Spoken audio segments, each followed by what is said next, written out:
Hello दोस्तों, सभी को नमस्कार, जोहार। आप सभी को अपने यूट्यूब चैनल झार नागपुरी में आप सभी को स्वागत करते हैं। आइए आज हम लोग देखने जा रहे हैं क्षितिज भाग 2 की जो गद्य संग्रह है, कहानी है, उसका जो आज चैप्टर हम लोग देखेंगे। 4 कहानी आप सभी को पढ़ा दिया गया है। आज हम लोग पढ़ने जा रहे हैं एक कहानी यह भी है। क्या है? यह एक कहानी यह भी है। तो आप देख पा रहे हैं। और यहाँ पे आज इसके बाद जो है हम लोग नेक्स्ट क्लास करेंगे। नेक्स्ट जो आपका कहानी है उस पर चर्चा करेंगे। और बहुत दिनों से क्लास नहीं आ रही थी आप सभी को, इसके लिए हम क्षमा प्रार्थी हैं। और आप सभी को अब कंटिन्यू क्लास मिलेगा। तो चलिए हम लोग देखते हैं आज एक कहानी यह भी है। इसके लेखक कौन है, इनके लेखक कौन है, और उससे भी क्वेश्चन पूछा जाता है। तो चलिए यहाँ पे आप लोग देख पा रहे हैं मनु भंडारी। तो मनु भंडारी के बारे में हम लोग देखेंगे, जो इनका जीवन परिचय दिया गया है। ऐसे भी क्वेश्चन पूछा जाएगा आप सभी को एग्जाम में, तो आप सभी जरूर प्रिपेयर करें सभी लेखक के बारे में। तो चलिए हम लोग देखते हैं मनु भंडारी। मनु भंडारी का जन्म जो है 1931 में जो है गाँव भानपुरा, जिला मंदसौर, मध्य प्रदेश में हुआ था। इनका जो जन्म कहाँ हुआ है? मंदसौर, मध्य प्रदेश में। परंतु इनकी इंटर तक की जो है शिक्षा दीक्षा हुई यहाँ पे, यानी कि मध्य प्रदेश में जो है इनकी शिक्षा दीक्षा इंटर तक होती है। और राजस्थान के अजमेर शहर में बाद में उन्होंने हिंदी से एमए किया। यानी आप ये कह सकते हैं राजस्थान के जो शहर है अजमेर, आप सभी जानते हैं, वहाँ से इन्होंने जो है एमए किया। दिल्ली के जो है आपका मिराडा हाउस कॉलेज में क्या किया, इन्होंने अध्यापक का कार्य किया। और वहाँ से अवकाश प्राप्ति के बाद आजकल दिल्ली में रहकर स्वतंत्र लेखन कर रही है। यानी कि ये कह सकते हैं कि अब वहाँ से रिटायरमेंट होने के बाद आपसे क्वेश्चन में पूछा जाएगा कि वो कौन सी कॉलेज की अध्यापिका थी, तो आपको बताना होगा मिराडा हाउस कॉलेज, है ना। तो इस कॉलेज में ये क्या थे? अध्यापक थे। अब ये कहाँ रहते हैं वर्तमान समय में? तो ये दिल्ली में रहते हैं। और अब क्या कार्य करते हैं? तो स्वतंत्र लेखन का कार्य करते हैं। आइए इनके द्वारा कुछ लिखी गई कुछ कहानी संग्रह, उपन्यास के बारे में देखते हैं। ये जो है आपका हिंदी कथा साहित्य के प्रमुख लेखक रहे हैं। जैसे इनकी रचनाएं आप देख पा रहे हैं, एक प्लेट सैलाब, उसके बाद है मैं हार गई, यह सच है, त्रिशंकु, ये कहानी संग्रह है। आपसे क्वेश्चन वहां पे पूछा जाएगा कि त्रिशंकु क्या है, तो आपको बताना होगा कि ये कहानी संग्रह है। क्या है? कहानी संग्रह। क्वेश्चन पूछा जाएगा कि त्रिशंकु कहानी संग्रह है, उपन्यास है, कथा है ना, इस तरह से। आइए आपका बंटी महाभोज क्या है? उपन्यास है। साथ ही साथ उन्होंने फिल्म, टेलीविजन धारावाहिक के लिए पटकथा भी लिखी है। पटकथा भी इन्होंने लिखे हैं, जिससे धारावाहिक जैसे सीरियल है ना, इस तरह का बना है, इन्हीं के द्वारा लिखा गया है। उनकी साहित्यिक उपलब्धियों में हिंदी अकादमी के शिखर सम्मान सहित उन्हें अनेक पुरस्कार प्राप्त हो चुका है। यानी कि ये कह सकते हैं इन्हें जो है पुरस्कार एक से बढ़कर एक पुरस्कार इन्होंने प्राप्त किया है। हिंदी अकादमी शिखर सम्मान जैसे आप देख सकते हैं अनेक पुरस्कार प्राप्त हो चुका है। भारतीय भाषा परिषद के द्वारा, कोलकाता भाषा परिषद के द्वारा, राजस्थान संगीत नाटक अकादमी, उत्तर प्रदेश हिंदी संस्थान के द्वारा ये पुरस्कार इन्हें दिया गया है। आगे हम लोग देखते हैं मनु भंडारी की कहानी या उपन्यास, उनके भाषा और शिल्प सादगी, प्रामाणिकता, अनुभूति मिलती है। उनकी रचना में स्त्री मन में जुड़ी अनुभूति को अभिव्यक्ति भी देखी जा सकती है। अब देखिए, अब आज हम लोग जो पढ़ने जा रहे हैं एक कहानी यह भी है। आखिर इसमें क्या हम लोग को सीख मिलेगा? इस कहानी पढ़ने से हम लोग को क्या मिलने वाला है? आखिर ये सरकार इस कहानी को क्यों पढ़वाना चाहती है? हाँ, उसकी क्या मकसद है? यानी कि 10 क्लास के बच्चे को, यानी कि 10 क्लास का ही सिलेबस है उत्पाद सिपाही का, तो आखिर 10 क्लास के बच्चे में क्या मन में भरना चाहती है, क्या इसकी उद्देश्य है? तो आप ध्यान से सुने, और बहुत ही ये जरूरी है, क्योंकि ये इस क्लास का, इस कहानी का जो है हम निचोड़ बताने वाले हैं कि इस कहानी में आखिर आगे हम लोग पढ़ेंगे स्टेप बाय स्टेप तो क्या मिलने वाली है। तो देखिए, इस कहानी से हमें एक ही चीज़ शिक्षा मिलने वाली है कि मनु भंडारी अपने जीवन के बारे में उन्होंने लिखा है कि एक साधारण से असाधारण कैसे बनी। एक मरियल सी काली लड़की, दुबली पतली लड़की अपने स्कूल के लीडरशिप यानी लीडर कैसे बनी। इस मनु भंडारी के बात पे सारे वहाँ के स्टूडेंट लड़कियाँ लोग एक बात पे खड़े हो जाना, कब क्लास करना है, नहीं करना है, कब स्ट्राइक करना है ना। यानी कि लीडरशिप की भावना उत्पन्न होना। और एक महिला होके उस जमाने में एक लड़की होके है ना कॉलेज में लीडरशिप का भावना तो उत्पन्न की ही, काम की ही एक छात्र नेता की तरह। साथ ही साथ उन्होंने देश आज़ादी के लिए किस तरह से उन्होंने अपना योगदान दिया। और उस समय उस समाज में घर से बाहर आकर एक लड़की जो है कैसे समाज के बीच अपनी बातों को उन्होंने रखना प्रयास किया, मंच पे बोलने का प्रयास किया, हिम्मत, साहस है ना, बहुत सारी कुरीतियाँ है ना, उन सारे चीज़ों को पीछे ढकेल कर उन्होंने अपने घर में, अपने समाज में, अपनी माता से, अपने अध्यापिका से, उनके अध्यापिका का नाम था शीला अग्रवाल, उनसे क्या उन्होंने सीखा, अपनी माता के, अपने पिता के, अपने अगल बगल पड़ोस के समाज से क्या उन्हें ताने बाने मिले, उस ताने बाने से निकलकर उन्होंने समाज के लिए, उन्होंने घर से बाहर निकलकर कैसे उन्होंने योगदान दिया। और एक साधारण लड़की होकर असाधारण महिला कैसे बनी, तो ये सारे चीज़ को यहाँ पे बताया गया है। यानी यही शिक्षा मिलेगी कि आप जो है आप कैसे हैं, कैसे आपको माहौल मिल रहा है घर से है ना। इन सारे चीज़ों पे यहाँ पे हम लोग देखने वाले हैं। और इन सारे चीज़ों से उबर कर ये कैसे अपने जीवन की उस ऊंचाई तक इन्होंने प्राप्त की। तो चलिए इस कहानी से हमें यही शिक्षा मिलेगी कि एक लड़की है ना, यानी कि कैसे एक स्टेज से दूसरे स्टेज तक जाने के लिए हमें कौन कौन सी कठिनाइयों का सामना करना पड़ेगा, और उन सामनाओं को हम लोग पार करके हमें अपनी मंजिल तक पहुंचना है। और अपने अंदर की जो आग है, अपने अंदर की जो क्षमता है, लक्ष्य है, उसे कैसे प्राप्त किया जाता है। तो चलिए आज हम लोग पढ़ते हैं। बहुत ही मज़ेदार कहानी है और यहाँ पे महिलाओं के बारे में लिखा गया है। जैसे कि हमने अभी बताया कि जो है ना, क्या लिखा गया है कि स्त्री के मन में जुड़ी अनुभूतियों की अभिव्यक्ति भी देखी जा सकती है। यानी कि स्त्री के बारे में इन्होंने जो है क्या अभिव्यक्ति रखते थे। तो चलिए एक कहानी यह भी है ना, ये अपने जीवन के बारे में ही लिखे हैं, अपने पिताजी, अपने जो है वहाँ के अध्यापिका मैम, उनके बारे में, और कुछ आस पड़ोस के अपने पापा के जो उनके दोस्त थे उनके बारे में इन्होंने लिखने का प्रयास किया है। तो चलिए हाँ, यहाँ से देखिए हमने सारांश आप सभी को बताने का प्रयास किया है, क्लाइमेक्स दे दिया है। फिर भी हम लोग पढ़ेंगे स्टेप बाय स्टेप, क्योंकि इससे हम क्वेश्चन बनाने वाले हैं, ऑब्जेक्टिव MCQ। तो चलिए, जन्मी तो मध्य प्रदेश जो है भानपुरा गांव में थी, लेकिन मेरी यादों का सिलसिला शुरू होता है अजमेर की ब्रह्मपुरी मोहल्ले से। अब देखिए क्या बोले कि मेरा तो जन्म हुआ है मध्य प्रदेश भानपुरा गांव से, लेकिन मेरा जो याद का जो सिलसिला चला है ना, वो ब्रह्मपुरी मोहल्ले कहाँ से, अजमेर से। 2 मंजिला मकान से, जिसकी ऊपरी मंजिल में पिताजी का साम्राज्य था। साम्राज्य मतलब समझते हैं उनकी जैसे कि साम्राज्य कहने का अर्थ ये होता है कि नियम कानून शासन प्रशासन सब उनका है ना था। और जहाँ से निहायत अव्यवस्थित ढंग से फैली बिखरी पुस्तकों और पत्रिकाओं और अखबारों के बीच या तो कुछ पढ़ते रहते थे या फिर डिक्टेशन देते रहते थे, कुछ ज्ञानवान देते रहते थे। नीचे हम सब भाई बहन के साथ रहती थी और हमारे बेपढ़ी लिखी व्यक्तित्वहीन माँ सवेरे से शाम तक वह अपनी इच्छाओं और पिताजी की आज्ञाओं का पालन करने के लिए सदैव तत्पर। देखिए यहाँ तक अभी हम आप सभी को बताने का प्रयास कर रहे हैं कि जन्म तो इनका भानपुरा मध्य प्रदेश में हुआ, लेकिन इनका याद का सिलसिला, अब देखिए बचपन है ना, बचपन में क्या हुआ नहीं हुआ उतना याद नहीं होता है। जब तक आप सिंसियर नहीं हो जाते हैं, मेच्योर नहीं हो जाते, तब तक हर बात को सोचने समझने की उतनी आप नहीं कह सकते हैं ना। तो इस तरह से वही ये बताने का प्रयास कर रहे हैं कि मेरी जो यादें जो जुड़ी है अजमेर ब्रह्मपुरी मोहल्ले से, जो कि 2 मंजिला मकान था, ऊपर में पिताजी रहते थे और उनका शासन प्रशासन वहीं से चलता था। ये करेगा, वो एक करेगा है ना, ये क्लास जाएगी है ना, कितना बजे पढ़ना है, कौन से स्कूल में पढ़ना है, कौन क्या कर रहा है, वहाँ से वो अपना निर्देश देते रहते थे।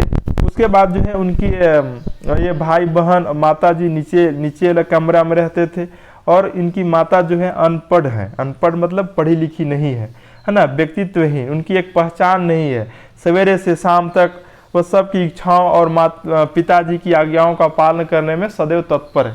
जैसे कि बच्चा जब घर में होता है तो स्कूल जाना है तो उसे लंच बॉक्स तैयार करना, उसे तैयार कपड़ा पहनाना है ना, जूता बांधना, इसको स्कूल तक छोड़ना, पिताजी का चाय बिस्किट है ना, इस सारे चीज़ों का ख्याल रखती थी। बस उसे आदेश मिलता था, आदेश का पालन करते रहती थी। आगे देखते हैं हम लोग, अब पालन करते रहती थी। अजमेर से पहले पिताजी इंदौर में थे। इससे पहले कहाँ थे? इंदौर में, मध्य प्रदेश, जहाँ उनकी बड़ी प्रतिष्ठा थी, मतलब मान सम्मान था है ना, नाम था। कांग्रेस के साथ वे समाज सुधार के कामों में जुड़े हुए थे। अब उनके पिताजी किस राजनीतिक पार्टी से जुड़े हुए हैं? तो कांग्रेस पार्टी से। तो याद रखना, हम वहाँ पे ऑप्शन देगा बीजेपी, कांग्रेस, सपा, बसपा, इस तरह का। शिक्षा के वे केवल उपदेश ही नहीं देते थे, बल्कि वे दिनों में 8-8, 10-10 विद्यार्थियों को अपने घर में रहकर पढ़ाया है। मतलब ये कह रहे हैं कि वो सिर्फ ज्ञान ही नहीं देते थे, डिक्टेशन ही नहीं देते थे, वो 8-10 बच्चा को घर में बुलाकर पढ़ाए भी हैं, जिनसे कई तो बाद में ऊंचे ऊंचे ओहदों पर पहुंचे हैं। ओहदों मतलब कहने मतलब ऊंचे ऊंचे पद पर गए हैं, है ना, पढ़ लिख कर कुछ बड़ा बड़ा अफसर लोग बना है उनका स्टूडेंट। ये उनकी खुशहाली के दिन थे। और उन दिनों उनकी दरिया दिल मतलब क्या होता है? खुला दिल वाला है ना। दरिया दिल का अर्थ क्या होता है? खुला दिल वाला। चर्चे में भी कम नहीं थे। एक और वे बेहद कोमल और संवेदनशील व्यक्ति थे, जो दूसरे की ओर बेहद क्रोधी और अहंतवादी थे। मतलब गुस्सेल भी व्यक्ति थे, खड़ूस व्यक्ति भी थे, है ना, दरिया दिल भी था इनके पास। यहाँ तक आप सभी को समझ में आया कि कांग्रेस पार्टी से जुड़े हुए थे, है ना, बहुत सारे पत्र पत्रिका लेते थे, पढ़ते रहते थे, साथ ही साथ ये ज्ञान ही नहीं देते थे, दूसरे को उपदेश ही नहीं देते थे, पढ़ाते भी थे 8-10 बच्चा को। और वो जो लोग पढ़े वो अच्छे पद पे आसीन है, वो अपना जॉब कर रहे हैं। आइए आगे देखते हैं, है ना। पर यह सब तो मैंने केवल सुना है। क्या है? पर यह सब मैंने तो सुना है। कौन बोल रहे हैं? हम नहीं, मनु भंडारी जी बोल रहे हैं। देखा है, वो क्या है? देखा भी है। तब तो उन गुणों में जो है भगनावेशो टूटे फूटे, है ना, ढोते पिता थे। और वे बहुत बड़े आर्थिक झटके के कारण वे इंदौर से अजमेर आ गए। यानी आर्थिक इकोनॉमी कुछ कंडीशन खराब हुआ और इंदौर से कहाँ शिफ्ट हो जाते हैं? अजमेर, राजस्थान, जहाँ उन्होंने अपने अकेले से बलबूते और हौसलों से अंग्रेजी हिंदी शब्दकोश विषयवार के अधूरे काम को आगे बढ़ाना शुरू किया। अब आपसे क्वेश्चन पूछा जाएगा कि वो इंदौर से आते हैं अजमेर में, तो कौन सा काम को जो बचे हुए थे उसको पूरा करते हैं? तो अंग्रेजी हिंदी शब्दकोश, है ना। चलिए डिक्शनरी को तैयार करते हैं ना। अपनी तरह से ये पहला और अकेला शब्दकोश था।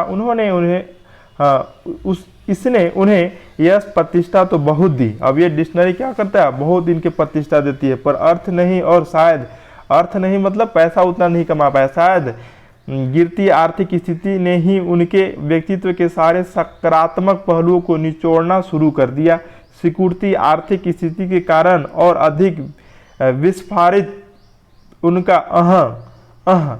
है ना, मतलब अहम, उन्हें इस बात तक की अनुमति नहीं देता था कि वे कम से कम अपने बच्चों को तो अपनी आर्थिक व्यवस्थाओं को भागीदारी बनाए। यानी कि ये कम से कम क्या हुआ कि ये इतने कष्ट झेल रहे हैं। ये उन्होंने किताब लिखा जो डिक्शनरी, वो बहुत ही बिका, लेकिन उतना पैसा उससे नहीं अर्न हो पाया जिससे ये अच्छे से ये अपने घर परिवार चला सके। लेकिन ये कष्ट कर रहे हैं, लेकिन घर के जो सदस्य उसको इसमें ला नहीं रहे हैं, उसको छोड़ दिया अपने ही फील्ड में।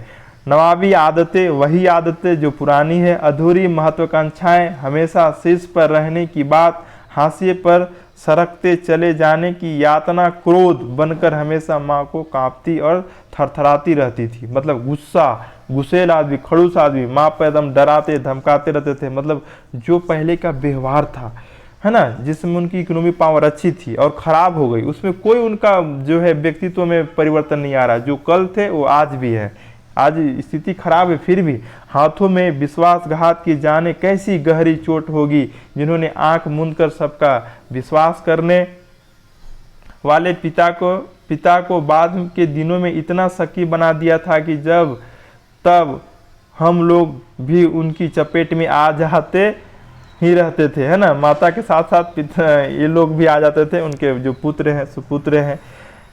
यह एक प्रीतगाथा मैं इसलिए नहीं गा रही कि मुझे उनका गौरव गान करना है। अब ये लेखक जी बोल रही हैं, मनु भंडारी जी, अपने पिताजी के बारे में, हम इसलिए ये पिता गाथा मैं इसलिए नहीं गा रही क्योंकि उनकी गौरव गान करना है, बल्कि मैं तो ये देखना चाहती हूँ कि उनके व्यक्तित्व में कौन सी खूबी और खामियां मेरे व्यक्तित्व के ताने माने में गुत्थी हुई है, या फिर अनजाने अनचाहे किए उनके व्यवहार ने मेरे भीतर किस ग्रंथियों का जन्म दिया। देखिए यहाँ तक क्या है ना, लेखक जी बोल रहे हैं कि देखिए हम उनका जो गौरवगान नहीं कर रहे हैं, बल्कि मैं ये बताना चाह रही हूँ ना कि देखना चाहती हूँ कि व्यक्तित्व में कौन सी खूबियाँ और खामियाँ मेरे व्यक्तित्व के ताने बाने की गुत्थी हुई है, चाहे अनचाहे उनके व्यवहार ने मेरे भीतर किन ग्रंथियों का जन्म दे दिया। जैसे कि उनकी जो व्यवहार थी खड़ूस वाला, गुस्सेल वाला, है ना, डांटने की, उनके जैसे आप जानते हैं हर घर में पिताजी का ही शासन चलता है, माँ का शासन बहुत ही कम घर में चलता है। तो पिताजी क्या करते हैं, किसी पे कोई भी जो है आदेश दे देते हैं और वो करना पड़ता है हम लोगों को, है ना, करना पड़ता था और करना भी चाहिए, है ना। तो वही बोल रहे हैं कि मेरे व्यक्तित्व पर क्या असर पड़ा उनका व्यक्तित्व, है ना, खूबी खामियां चाहे अनचाहे हमें क्या चीज़ उन्हें एक्सेप्ट कर लिया। मैं काली हूँ, बचपन से दुबली और मरियल भी थी, गोरे रंग पिताजी की कमजोरी थी, जो बचपन में मुझे 2 साल बड़ी खूब गोरी स्वस्थ और हंसमुख बहन सुशीला से हर बात में तुलना और फिर उनकी प्रशंसा ही क्या मेरे भीतर ऐसे ही गहरे हीन भाव ग्रंथियां पैदा नहीं कर दी। नाम सम्मान प्रतिष्ठा बावजूद आज तक मैं उनसे उबर नहीं पाई। यानी कि क्या है, इनके पिताजी जो है इनकी एक बहन थी जिसका नाम था सुशीला, वो गोरी थी और ये काली थी, दुबली थी, मरियल सी थी, तो इससे ज़्यादा उसे तवज्जो दिया जाता था, है ना। और ये इसके अंदर ये चीज़ चलते रहता था कि मैं काली हूँ इसलिए हमें शायद उतना लाड प्यार नहीं मिलता है ना। बात की तुलना और फिर उनकी प्रशंसा ने ही क्या मेरे भीतर ऐसे गहरे हीन भाव की ग्रंथियां पैदा नहीं कर दी। अब ये सोचने लगी कि हमको पिताजी कम मानते हैं, हमको कम प्यार करते हैं, इन सारी चीज़ वो सोचती थी और हीन भाव पैदा हो रहा है। आज भी परिचय करवाते समय जब कोई कुछ विशेष लगा मेरी लेखकीय उपलब्धियों का जिक्र करने लगता है तो मैं संकोच से सिमट ही नहीं जाती, बल्कि जो है गड़ने सड़ने को हो जाती हूँ। मतलब गड़ने सड़ने यानी कि गड़े सड़े बात को भी उकटने की मन करता है इनके अंदर, है ना। शायद अचेतन की किसी परत ने नीचे दबी इसी हीन भावना के चलते मैं अपनी किसी भी उपलब्धि पर भरोसा नहीं कर पाती। अब जिसे इतना हीन भावना, आप सोचिए घर में 2 व्यक्ति है, किसी को बहुत इज्जत सम्मान तवज्जो दिया जा रहा है और एक को एकदम नहीं दिया जा रहा है, तो उसके अंदर कितना हीन भावना पैदा होगा, उस क्या सोचेगा, है ना। वही चीज़ अपने बात को रख रहे हैं यहाँ पे। सब कुछ मुझे तुक्का ही लगता था, यानी कि अंदाजी में मिल गया तो ठीक है, नहीं तो नहीं। पिताजी के जिस शक्की स्वभाव पर मैं कभी कभी भन्ना जाती थी, मतलब भन्ना मतलब गुस्सा, भनाना, मच्छी जैसे कैसे मक्खी भन करती है बरसात के समय में, ठीक है। आज एकाएक अपने खंडित विश्वासों की व्यथा के नीचे मुझे उनके शक्की स्वभाव की झलक ही दिखाई देती है। बहुत अपनों के हाथों विश्वासघात की गहरी व्यथा से उपजा शक, होश संभालने के बाद से ही जिन पिताजी से किसी न किसी बात पर हमेशा मेरी टक्कर ही चलती रहती थी, अब उनके साथ जो है हमेशा एकदम क्या बोले 16 का आंकड़ा चलता था ना, ऐसे बोला जाता है कि एक मतलब विचारधारा समान नहीं मिलना, कहने का अर्थ ये हुआ। आइए आगे चलते हम लोग। टक्कर चलती थी कितने रूपों में मुझे, मैं यही क्या है, कुठाओं के रूप में, कहीं प्रतिक्रिया के रूप में तो कहीं छाया के रूप में। केवल बाहरी भिन्नता के आधार पर अपनी परंपरा और पीढ़ियों को नकारने वाले को क्या सचमुच इस बात का बिल्कुल एहसास नहीं होता कि उनका आसन अतीत किस कदर उनके भीतर जकड़ जमा कर बैठा है।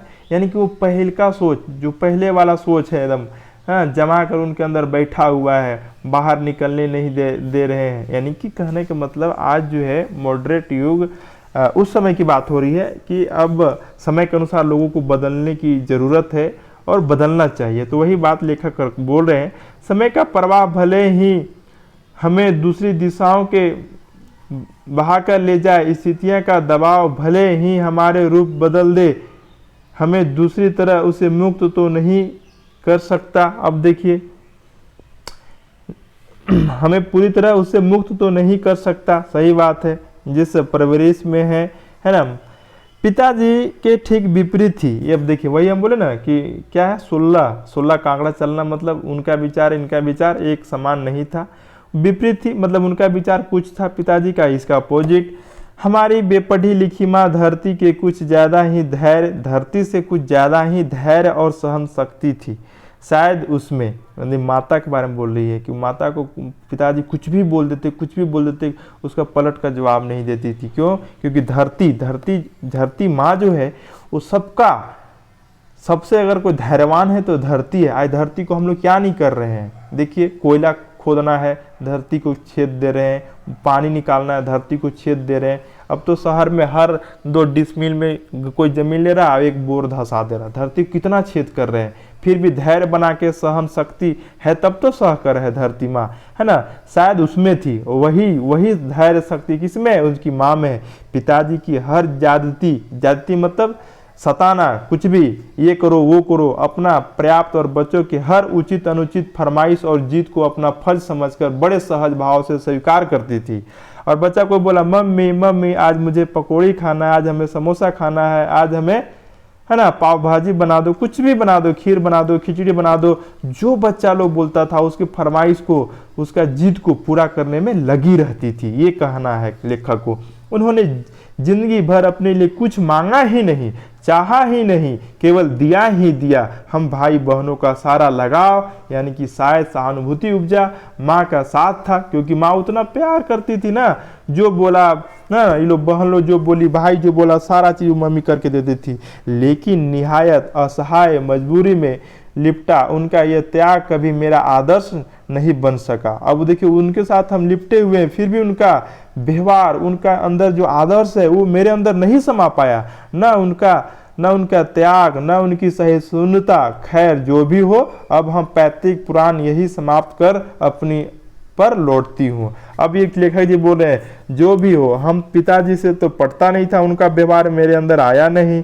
माँ का व्यवहार तो बहुत धैर्यवान, बहुत सहन शक्ति, वो मेरे अंदर तो आया नहीं कि कोई कुछ बोले हम सुनते जाएं, है ना, ये सारा चीज। अब वही बोले, अब यहाँ पे देखिए लेखक क्या बोला, अब सब पैतृक पुराण यहीं पे समाप्त कर अपने पर लौटती हूँ। अब हम ये बात घर वाला सब समाप्त करते हैं, अब अपने पर जो मेरे साथ बिता है, अब वो मैं बात बताने जा रही हूँ इस कहानी के माध्यम से। चलिए अब हम लोग भी देखते हैं क्या है आगे की कहानी। ऐसे तो आप सभी को हमने बता ही दिया इस चैप्टर में क्या सीखना है और क्या सिखाने की कोशिश किया गया है इस कहानी के माध्यम से। 5 भाई बहनों में सबसे छोटी मैं। अब देखिए क्या है, 5 भाई, आपसे क्वेश्चन पूछा जाएगा कि मनु भंडारी कितने भाई बहन थे, तो 5, 6, 8 इस तरह का ऑप्शन रहेगा, तो आपको मारना है 5। ये सबसे बड़ी थी, महिली थी, सहेली थी कि छोटी थी, सबसे छोटी थी।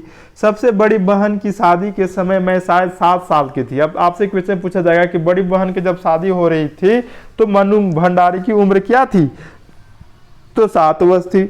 और उनकी ये धुंधली सी याद ही मेरे मन में है। अब देखिए 7 साल के बच्ची थी तो कितना याद रहेगा हो, हाँ, धुंधली से मतलब पूरा क्लियर याद नहीं है। लेकिन अपने से तो 2 साल बड़ी बहन सुशीला, जिनका उम्र 9 साल होगा, और मैं घर से बड़े से आंगन में बचपन के सारे खेल और सतोलिया, लंगड़ी टांग मतलब जो कितकिता है ना, जो हम लोग बोलते हैं, पकड़म पकड़ैया, काली टीलों के जो कमरों में गुड्डे गुड़िया के ब्याह भी रचाए, मतलब अपना जो बड़ा सगना था उसी में सारा खेल खेलते थे, है ना, गुड्डा गुड्डी सब खेल।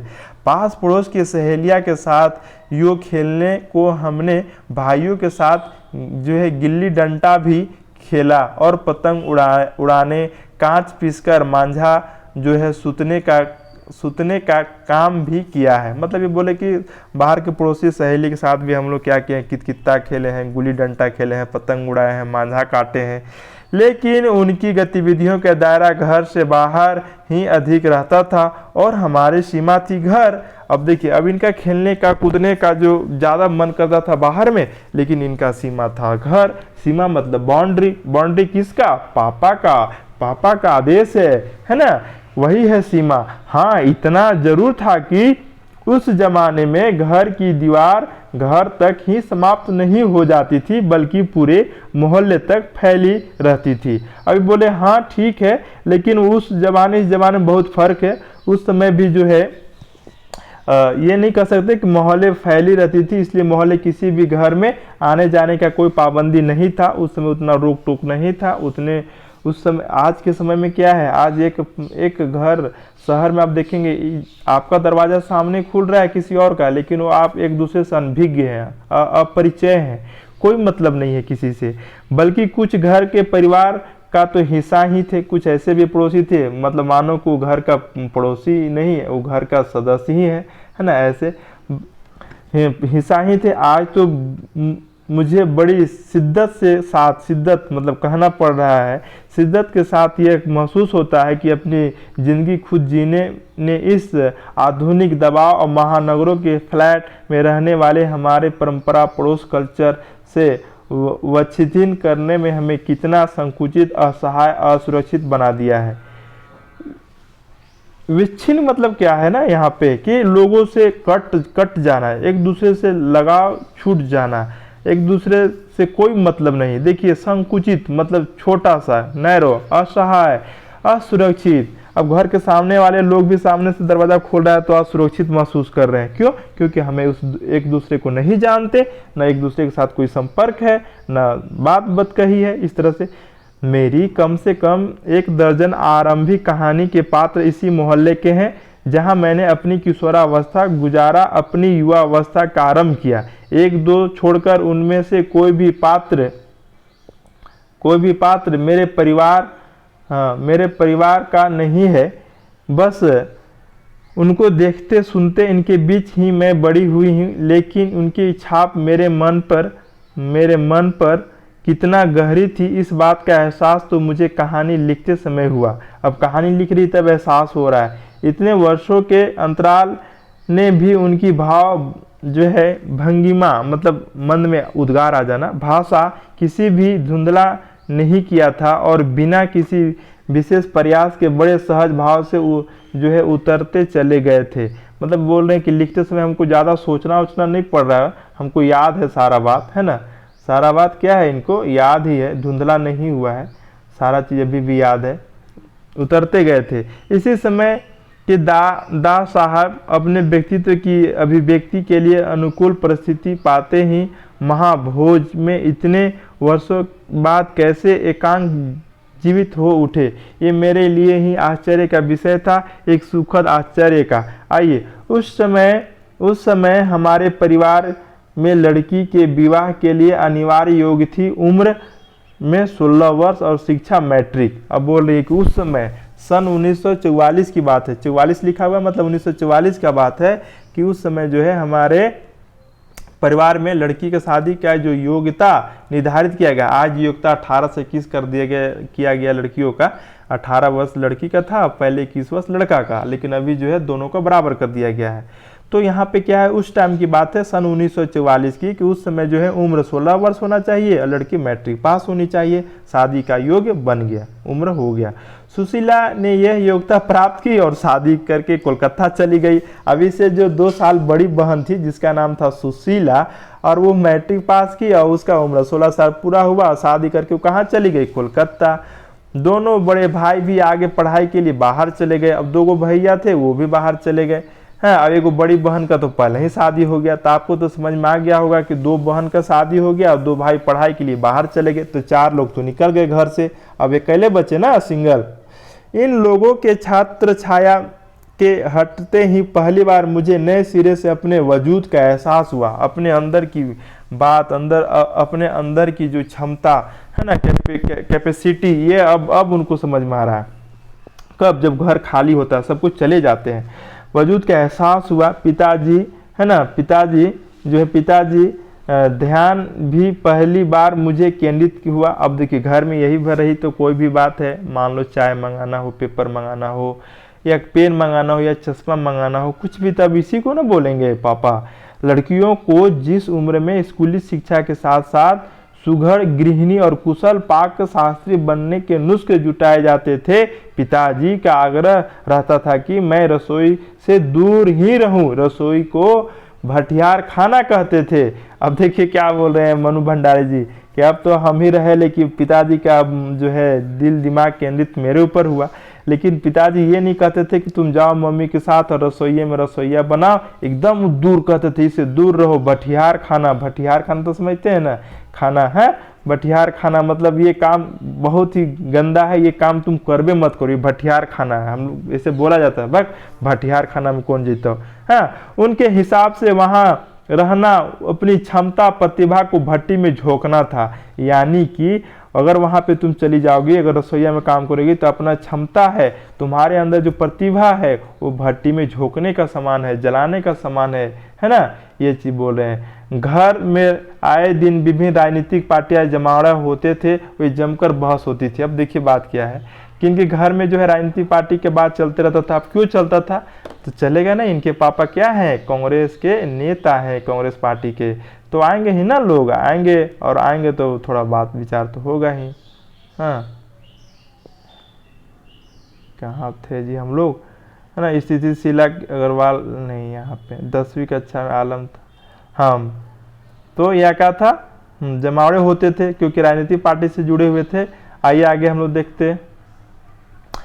हाँ, बहस करना पिताजी का प्रयास सगल था और चाय पानी नाश्ता देने जाती थी तो पिताजी मुझे भी वहां बैठने को कहते थे। वे चाहते थे कि मैं भी बैठूं, सुनूं, जानूं कि देश में चारों ओर क्या कुछ हो रहा है। देश में हो भी तो कितना कुछ रहा था। सन 1942 भारत छोड़ो आंदोलन, है ना, आंदोलन के बाद से तो सारा देश जैसे खौल रहा था। अब सब कोई खौलेगा नहीं, भारत छोड़ो आंदोलन चल रहा है, हर कोई अंग्रेज को भगाना चाहता था, है ना, जन जन तक। लेकिन विभिन्न राजनीतिक पार्टियां की नीतियां, उनके जो है आपसी विरोध और मतभेद की तो मुझे दूर दूर तक कोई समझ ही नहीं आती थी। अब उस समय बच्ची थी, वही आपका 9 साल के थी, 10 साल के, तो क्या पता चलेगा कि कौन सी पार्टी कौन सा पार्टी का विरोध कर रहा है, क्योंकि सब में उतना तो जानकारी नहीं था। नीतियां हैं उसके, क्या विचारधारा, क्या नीतियां, मतभेद थी, है ना। क्रांतिकारी देशभक्त शहीदों के रोमानी आकर्षण, उनकी कुर्बानी से जरूर मन आक्रांत रहता था। अब ये सुनते थे कि वो फलना जो है आज शहीद हो गया, आज उसको मार दिया गया, तो ये सब सुन के तो मन में तो कुचलता था भाई ना। वही चीज बोल रहे हैं। 16वीं कक्षा तक आलम यह था कि बिना किसी खास समझ के घर में होने वाले बहस सुनती थी। अब वो जो है 10वीं कक्षा तक, सो वो 10वीं कक्षा में चली गई, है ना, सॉरी पहले हम बोल दिए 16 कक्षा गलती से, ठीक है, 10वीं कक्षा में तो चली गई, लेकिन वहाँ पे राजनीतिक जो अड्डा है उनका घर बना हुआ है, बहस होती है, उसको कुछ बुझा तो नहीं रहा है। बिना चुनाव किए, बिना लेखक की असहमति से परिचय हुए किताब पढ़ती थी। और उस समय किताब भी 10 क्लास में पढ़ती थी ना, तो पता नहीं कौन लेखक लिखा है, उसका क्या मतलब वो परिचित कराना चाहती है, कौन किताब है, उसे कोई मतलब नहीं है, बस पढ़े, चैप्टर था पढ़ना, पढ़ दिए, 10 क्लास में ये बता रही है।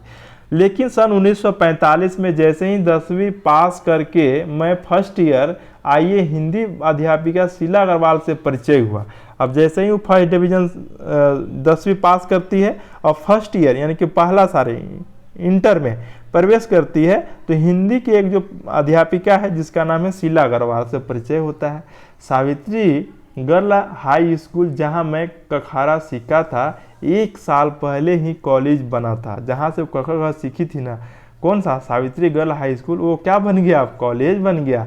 और वे इसी साल नियुक्त हुई थी और इसी साल वो टीचर बन के आई थी, कौन, शीला अग्रवाल। उन्होंने बाकायदा साहित्य की दुनिया में प्रवेश करवाया। मात्र पढ़ने को चुनाव करके पढ़ने में जो है बदलाव खुद चुन कर किताबें दी और पढ़ी हुई किताबें पर बहस की तो 2 साल बीतते न बीतते साहित्य की दुनिया में शरद प्रेमचंद्र से बढ़कर जैनेन्द्र, अज्ञ, यशपाल, भगवती चरण वर्मा तक फैल गई। और फिर तो फैलती ही चली गई। अब बोल रहे हैं कि उस समय हमको साहित्य से कोई लगाव नहीं था, लेकिन टीचर वैसी मिली और हमको बताई, हम किताब पढ़ने लगे और अच्छे अच्छे राइटर का पढ़ने लगे, है ना, इतिहास पढ़ रहे हैं, है ना, उपन्यास पढ़ रहे हैं। अब देखिए भाई उस समय जो है जैनेंद्र जी के छोटे छोटे सरल सहज वाक्यों वाली शैली बहुत आकर्षित किया। उस समय जैनेंद्र जी की ये बुक पढ़ती थी मनु भंडारी जी,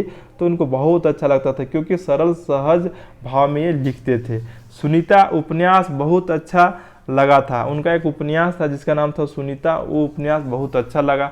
यज्ञ जी का उपन्यास शेखर एक जीवनी, यज्ञ जी का आपसे पूछेगा कि शेखर एक जीवनी किनका उपन्यास है, यज्ञ जी का, यशपाल जी का, भगवती चरण वर्मा, ज्ञानेंद्र यज्ञ, इस तरह का। पढ़ना शुरू कर अपने समय वह मेरी समझ से सीमित दायरे में समा नहीं पाया था। कुछ सालों बाद नदी के द्वीप पढ़ा, कुछ सालों बाद नदी के द्वीप पढ़ा तो उससे मन को यह कदर बांध की झोंक में शेखर की फिर से बढ़ गई और कुछ समय के बाद यह शायद मूल्यों का मंथन युग था। पाप पुण्य नैतिक अनैतिक सही गलत की बनाई धारणाओं के आगे प्रश्न चिन्ह ही नहीं लग रहे थे, उन्हें ध्वस्त भी किया जा रहा था। इसी संदर्भ में ज्ञानेंद्र का त्यागपत्र, भगवती बाबू का चित्रलेखा पढ़ा और शीला अग्रवाल के साथ लंबी बहसें करते हुए उस उम्र में जितना समझ सकती थी समझा। अब शीला अग्रवाल जी हैं, हिंदी के टीचर हैं, अब इनको उपन्यास पढ़ने के लिए इतिहास उपन्यास की रुचि, साहित्य की रुचि जगा दिए। और जब पढ़ लेती थी तो उसी टॉपिक पे चर्चा होता था शीला अग्रवाल से, है ना। अब देखिए आगे बता रही है कि अपने जीवन में कैसे कैसे निखार आया है, वही चीज़ लिखने का इन्होंने प्रयास किया है। शीला अग्रवाल ने साहित्य का दायरा ही नहीं बढ़ाया था बल्कि घर की चार दीवारी के बीच बैठकर देश की स्थिति को जानने समझने का जो सिलसिला पिताजी ने शुरू किया था, उन्हें वहां से खींचकर उसे भी स्थितियों की सक्रिय भागीदारी में बदल दिया। अब देखिए जो बात घर में सुनती थी ना, साहित्य का तो दायरा बढ़ा ही बढ़ा, उनकी चार दीवारी का भी दायरा बढ़ गया, मतलब घर से बाहर का भी। जो घर में सुनती थी ना भारत छोड़ो आंदोलन का जो कहानी, अब वो बाहर अब भाग ले रही है ना, सक्रिय भागीदारी में बदल दिया। सन 1946-47 के दिन में स्थितियां उनमें वैसे भी घर में बैठे रहना संभव था। भला प्रभात फेरियां, क्या चीज है दोस्त, यहाँ पे क्या है, प्रभात फेरी, क्या है, प्रभात फेरी, हड़ताल, जुलूस, भाषण, क्या है ना, क्या है यहाँ प्रभात फेरियां, हड़ताल, जुलूस, भाषण, हर शहर में चरित्र था और पूरे दमखम और जोश खरोश के साथ सब जुड़ना हर युवा का उन्माद था। हर युवा के अंदर ये भावना था कि हमें देश आज़ाद करना है। मैं भी युवा थी। अब देखिए उस टाइम 10 क्लास है ना, 10 क्लास पास करके इंटर में चली गई, मतलब पहले साल, है ना। तो अगर मानिए कि उस समय 14 साल में मैट्रिक पास की तो 15 साल की थी, यानी 16 साल के, है ना। तो ये क्या है, शीला भी उस समय क्या है, उस समय मनु भंडारी जी भी युवा थी, है ना, युवा थी। और शीला अग्रवाल की जो शीला बातों ने रंगों में बहते खून के लावे में बदल दिया, स्थिति यह हुई। अब देखिए शीला अग्रवाल जो है इनके अंदर देशभक्ति भावना बताती है, हर बात बताती है। ये भी नौजवान थी, खून खौलने लगा अब देश के लिए, है ना, फिरंगी के विरोध में। फिरंगी कहने का मतलब अंग्रेज मन, ठीक है। एक बवंडर शहर में मचा हुआ था, कि एक बवंडर शहर में मचा हुआ था। बवंडर मतलब तूफान, किस चीज का, देश आज़ादी के लिए, है ना। जन जन में आक्रोश था अंग्रेज को भगाने के लिए। और एक घर में पिताजी की आज़ादी की सीमा यहीं तक थी कि उन्हें उपस्थिति में घर में आए लोगों के बीच उठू बैठू जानू समझो हाथ उठाकर नारे लगाती और हड़ताल करवाती और लड़कों के साथ शहर की सड़कें नापती लड़की को अपनी सारी आधुनिकता के बावजूद बर्दाश्त करना उनके लिए मुश्किल हो रहा था। तो किसी की दी हुई आज़ादी के दायरे में चलना मेरे लिए जब रंगों के लहू की जगह लावा बताता हो तो सारे निषेध, सारी वर्जनाएं और सारा भय कैसे ध्वस्त हो जाता। यह तभी जानना और अपने क्रोध से अपने थरथरा देने वाले पिताजी का टक्कर लेने का ये सिलसिला तब शुरू हुआ जब राजेंद्र से शादी की, तब वह यह चलता ही रहा। अब देखिए क्या है, यहाँ से कहानी ऊपर से सारा आपको बताते हैं ये पैराग्राफ में क्या है। अब देखिए ये तो साहित्य में सीमा तो लांघ ही दी, अब चार दीवारी के से भी सीमा लांघ दी। अब यहाँ पे क्या है, आधुनिकता। अब देखिए लड़की साथ उनका बस एक ही चीज दायरा था कि मैं पापा घर में हैं तो लोग उनका दोस्त लोग आए हैं तो आओ बैठो चाय पानी पिलाओ, है ना, कप प्लेट उठा कर ले जाओ, इतना ही था। लेकिन इनका दायरा बढ़ रहा है। अब देखिए क्या करे, लहू की जगह लावा बहता था, निषेध सारी वर्जनाएं भय ध्वस्त हो रहे थे। तभी जानना और उसे क्रोध, है ना, क्रोध में क्या है, थरथराना, है ना, पिताजी का टक्कर लेने की जो सिलसिला तब शुरू हुआ था जब हुआ था राजेंद्र से शादी की, तब वह चलना ही जो क्या है, चलता ही रहा। राजेंद्र से शादी की तब वह क्या है, चलता ही रहा। यश कामना जो है, बल्कि कहूँ कि यश जो है लिप्सा पिताजी को सबसे बड़ी दुर्बलता थी। उसके जीवन की अधूरी नहीं, उनकी जीवन की धुरी यह सिद्धांत की व्यक्ति के कुछ विशिष्ट बनकर जीना चाहिए, कुछ ऐसे काम करनी चाहिए जो समाज में उसका नाम हो, सम्मान हो, प्रतिष्ठा हो, वर्चस्व हो। उसके चलते ही एक काम जो है एक बार उनके कोप में बच गई थी। अब देखिए क्या है, मान सम्मान निष्ठा कमाने के लिए इस तरह के काम कर रही थी और उनका कोप मतलब एक बार उनकी डांट से तो बच गई। एक बार कॉलेज के प्रिंसिपल, देखिए एक बार जो है कॉलेज के जो आपका प्रिंसिपल हैं, प्रिंसिपल का पत्र आया कि पिताजी, है ना, क्या है, पिताजी जो है आकर मिले और बताए कि मेरी गतिविधियों के कारण मेरे खिलाफ अनुशासनात्मक कार्रवाई क्यों न की जाए। अब पिताजी को पत्र लिखकर मिलता है कि पिताजी को बुला करा, और पिताजी को ये हम बोलते हैं कि ये कितना यहाँ पे क्या कर रही है। पत्र पढ़ते ही पिताजी आग बबूला हो गए, मतलब बहुत गुस्सा।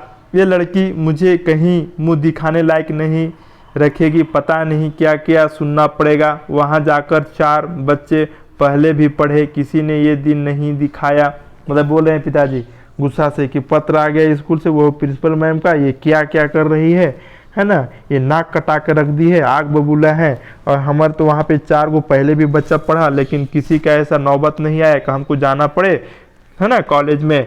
अब इसका पत्र आया है, पढ़ के निकले हैं। गुस्से से भनभनाते हुए वे गए थे। लौटकर क्या कहर बरपा होगा इसका अनुमान था।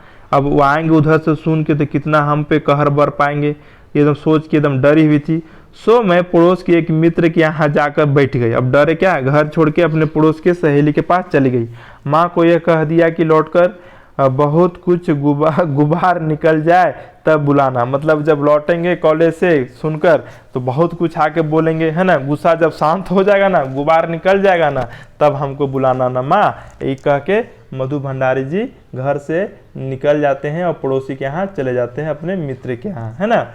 अब लेकिन जब माँ ने आकर कहा कि वे तो खुश ही हैं, चल तो विश्वास नहीं हुआ तो गई, और सही, है ना, सही, लेकिन डरते डरते गई।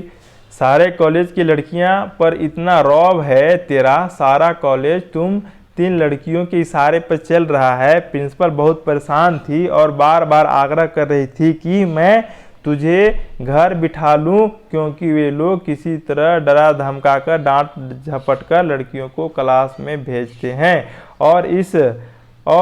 और अगर तुम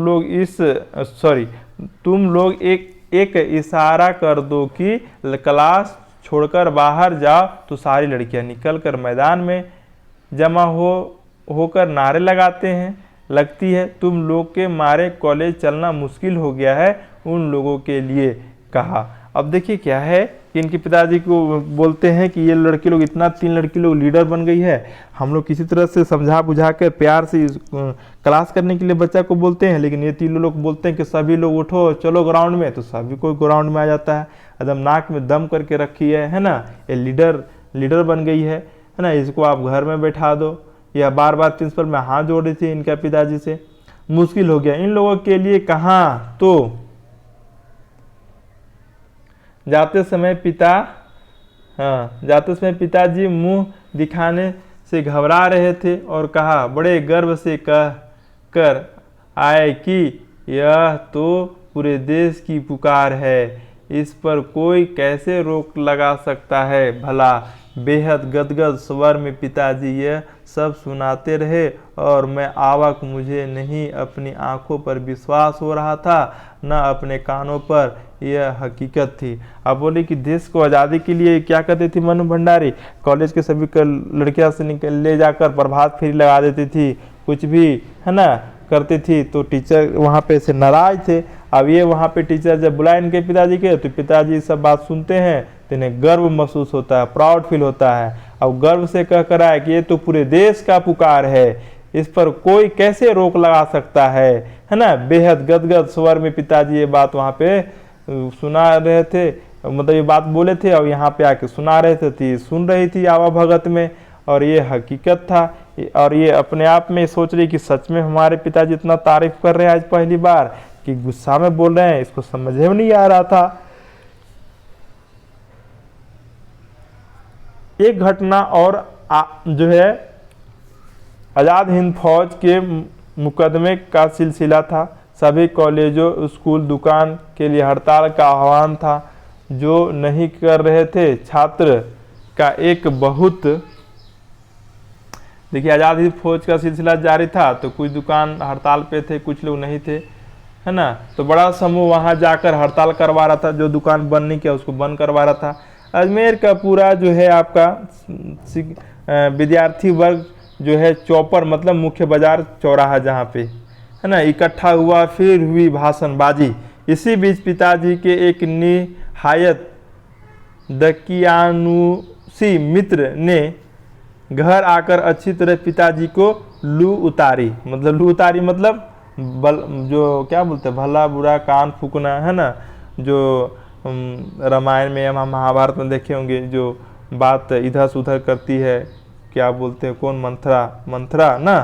अरे उस मन्नू की तो मत मारी गई है, भंडारी जी को क्या हुआ, ठीक है, आपके लड़की को जो है आज़ादी दी है। आप क्या बोल रहे हैं वो आदमी ना कि इनको पिताजी से, आप तो अपनी बेटी को आज़ादी दी है, पर देखो आप जाने कैसे कैसे उल्टे सीधे लड़कों के साथ हड़ताल करवाती है, हुड़दंग मचाती है, हुड़दंग मचाती फिरती है। वह हमारे आपके घरों में लड़कों की शोभा देता है। यह सब कोई मान मर्यादा इज्जत आबरू का ख्याल भी रह गया है आपको या नहीं। अब वही चीज़ आके यहाँ पे ज्ञान दे रहा है इनके पिताजी के, कह रहे आप अपना बेटी कितना आज़ाद काहे छोड़ दिए हैं, रास्ता में घूम रही है, हड़ताल कर रही है, किसी कैसे कैसे लड़का के साथ घूम रही है, हाँ भाषण सुना रही है, कुछ मान मर्यादा इज्जत आबरू का ख्याल है कि नहीं, कि सब भूल गए आप, है ना। ये ज्ञान दे रहे हैं ना आके इनके पिताजी को। वे तो आग लगा कर चले गए। अब वो आकर यहाँ पे आग लगा के तो चले गए, उल्टा सीधा बोल करके इनके पिताजी के पास। अब पिताजी भभक रहे हैं, भभक रहे मतलब आग से गुस्सा, हाँ गुस्सा से भभक रहे हैं। बस यही रह गया था, लोग घर पे आकर थू थू करके चले जाए, मतलब उल्टा सीधा बोल के चले जाए। बंद करो अब इस सब मन्नू का घर से बाहर निकलना। कौन बोलते हैं, पिताजी। किसको बोलते हैं, मम्मी को। इस सब से बेखबर मैं रात होने पर घर लौटी तो पिताजी को एक बेहद अंतरंग और अभिन्न मित्र ही नहीं, अजमेर के एक सबसे प्रतिष्ठित और सम्मानित डॉक्टर अंबाला जी बैठे थे। आपसे क्वेश्चन पूछा जाएगा कि जब ये इस तरह का मन्नू जो है करके आती है, तो जब घर में बेहद रात में लौटती है तो उनके पिताजी के साथ कौन बैठे थे, प्रतिष्ठित सम्मानित व्यक्ति, तो डॉक्टर अंबाला जी बैठे थे। और मुझे देखते ही उन्होंने बड़ी गर्मजोशी से स्वागत किया। आओ आओ अन्नू, मैं तो चौपड़ पर मतलब मुख्य शहर का चौराहा पर तुम्हारा भाषण सुनते ही सीधा भंडारी जी की को बधाई देने चले आया। भाई एम ए रियल प्राउड, बोल रहा है भाई, I am real proud of you, हमें तुम पर बहुत गर्व है। क्या तुम घर में घुसे रहते हो भंडारी जी, घर से निकला भी करो। यू हैव मिस मतलब मैं तुम्हें क्या कर रहा हूँ, मिस कर रहा हूँ, याद कर रहा हूँ, है ना। हाँ समथिंग, और वे धुआंधार तारीफ करने लगे। वे बोलते जा रहे थे। पिताजी के चेहरे पे संतोष धीरे धीरे गर्व में बदल रहा था, क्योंकि 1 घंटा पहले वो सुना के गया था व्यक्ति, और भी आके यहाँ पे एकदम पूरा क्या कर रहे हैं, तारीफ पे तारीफ, तारीफ के पहाड़, तारीफ के पुल बांधते जा रहे हैं। भीतर जानने पर मान ने दोपहर से गुस्से वाली बात बताई तो मैंने राहत की सांस ली।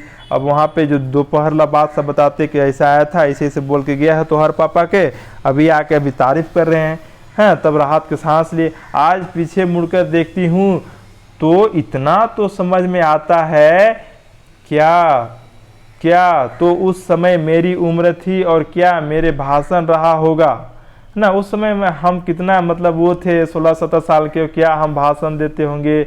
यह तो डॉक्टर साहब का स्नेह था जो उनके मुंह पर प्रशंसा बनकर बह रहा था, और यह भी हो सकता था कि आज से 50 साल पहले अजमेर जैसे शहर में चारों ओर से उमड़ती भीड़ के बीच एक लड़की का बिना किसी संकोच और झिझक के ये धुआंधार बोलते चले जाना ही उसके मूल में रहा हो। पर पिताजी कितनी तरह से अंतर विरोधियों के बीच जीते थे। वे एक और विशिष्ट बनने और बनाने की प्रबल लालसा, है ना, लालसा तो दूसरी और अपनी सामाजिक छवि, है ना, उनके अंदर भी, पिताजी के अंदर भी चलता है कि मेरी बेटी कुछ अलग करे, है ना, एक पहचान बनाए, सम्मान दिलाए, लेकिन अपनी सामाजिक छवि के प्रति भी उतना ही सजगता थे। मतलब समाज के भी रीति रिवाज जो है, नियम कानून, कायदे कानून, उसमें भी रहना चाहते थे। क्या यह संभव है कि आप उधर का भी आप अपना सपना पूरा करना चाहते हैं, समाज का भी मन को पूरा करना चाहते हैं? क्या संभव है? क्या पिताजी को इस बात का बिल्कुल भी एहसास नहीं था कि इन दिनों का तो रास्ता ही क्या चीज़ था, टकराहट का है। क्या है? टकराहट का, है ना। 1947 का बात चल रहा है। चलिए आगे हम लोग देखते हैं। यहाँ पे देखिए सन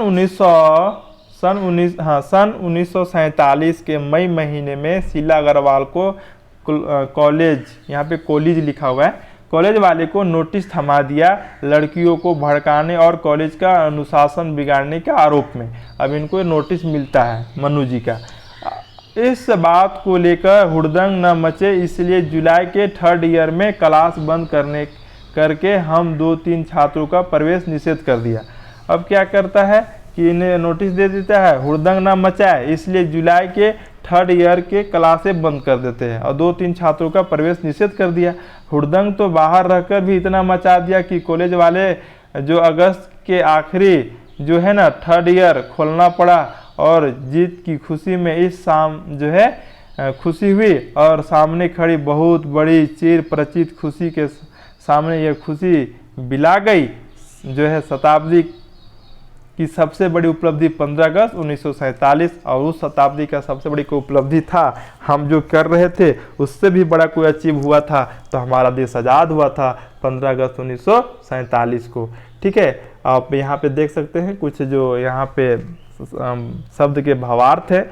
अहंतवादी मतलब घमंडी, भगना, वशेष यानी कि खंडहर, टूटे फूटे हिस्से, है ना, आक्रांता, कष्ट ग्रस्त, निषेध जिसे रोक लगाई गई हो, है ना। राजेंद्र यहाँ के प्रमुख क्या है, कथाकार, हंस पत्रिका संपादक राजेंद्र यादव के बारे में कहा गया है। महाभोज मनु भंडारी का चर्चित उपन्यास है जो दास साहब उनके प्रमुख पात्र हैं, है ना। तो चलिए आज की क्लास को यहीं पे समाप्त करते हैं, फिर मिलते हैं नए क्लास के साथ। तो आज हम लोग क्या सीखे इस कहानी से, हमें क्या प्रेरणा मिलती है कि एक लड़की, है ना, उस जमाने में एक साधारण से असाधारण कैसे बनी, कौन कौन से चीज़ों से सामना करना पड़ा, घर की ताने बाने, समाज की ताने बाने, है ना, स्कूल का जो नोटिस, इन सारे चीज़ों से उबर कर कैसे आगे बढ़ा जाए। और मनु भंडारी जी का आपको हमने जीवनी बता ही दिया है। तो चलिए आज के क्लास को यहीं पे समाप्त करते हैं और फिर मिलते हैं नए क्लास के साथ। तब तक के लिए आप सभी को बाय, टेक केयर, जय हिंद, जय भारत।